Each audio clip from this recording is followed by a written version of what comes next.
दोस्तों अभी एक न्यूज आपने जरूर सुनी होगी कि मोबाइल के लिए एक 11 साल की बच्ची घर छोड़कर कहीं चली गई। अब आप सोचिए कि गलती सिर्फ उस बच्ची की थी या कहीं ना कहीं हम बड़ी भी इसके जिम्मेदार हैं। ये मामला गोरखपुर का है। छठी क्लास में पढ़ने वाली एक बच्ची मोबाइल पर गेम खेल रही थी और माँ ने डांटा कि बस अब मोबाइल बंद करो और पढ़ाई करो। इससे बच्ची नाराज हुई और माँ से लड़ाई करके घर से कहीं बाहर चली गई।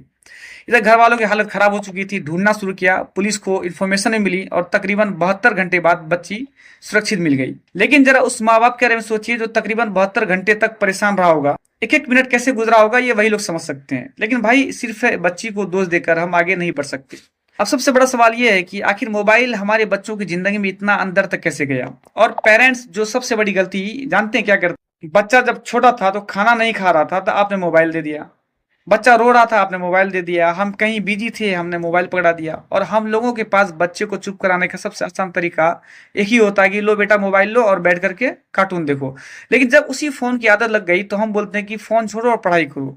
भाई इतने समय में आपने जो आदत लगाया, आपने जो हैबिट बनाया, वो एक दिन में कैसे जाए। बात सिर्फ एक हैबिट की नहीं है, बच्चों के दिमाग अभी डेवलप हो रहा होता है।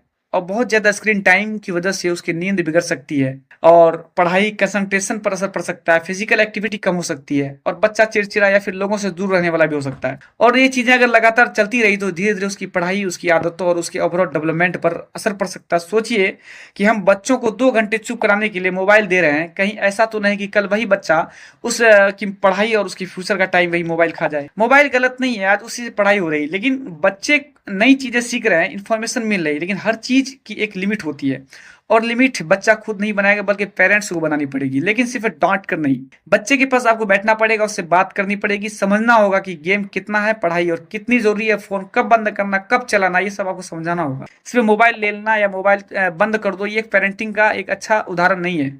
और एक बात ऐसी परिस्थिति सिर्फ गोरखपुर में नहीं है, न जाने कितने घरों में रोज यही कहानी चल रही है। कहीं बच्चा फोन नहीं छोड़ रहा तो कहीं पेरेंट गुस्से में फोन छीन रहे होते हैं, कहीं पढ़ाई पीछे छूट रही है और कहीं घर में रोज इस बात को लेकर लड़ाई हो रही है।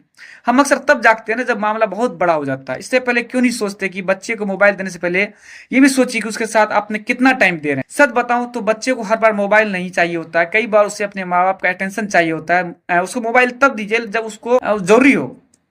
रूल्स बनाइए लेकिन बात करिए, डांटिए भी, लेकिन बच्चों को अकेला मत छोड़िए। क्योंकि मोबाइल के जो है ना वो दो पहलू होते हैं। एक तरफ उसका कहीं लर्निंग और इन्फॉर्मेशन है, सुविधा है, तो मैं दूसरी तरफ कंट्रोल अगर नहीं रहा तो वही चीज बच्चे के समय, नींद, पढ़ाई, व्यवहार, दिमाग डेवलपमेंट, यानी बहुत ज्यादा उसके शारीरिक रूप से उसको नुकसान हो सकता है। इसलिए बच्चों से मोबाइल से छीनिए मत, उन्हें मोबाइल को सही तरीके से इस्तेमाल करना सिखाइए। और सबसे जरूरी, बच्चों के हाथ में फोन देने से पहले उसका हाथ पकड़ने के लिए अपना वक्त निकालिए। क्योंकि मोबाइल का स्क्रीन छोटी है, लेकिन अगर आपने ध्यान नहीं दिया तो उसका असर बच्चे के आज पर नहीं बल्कि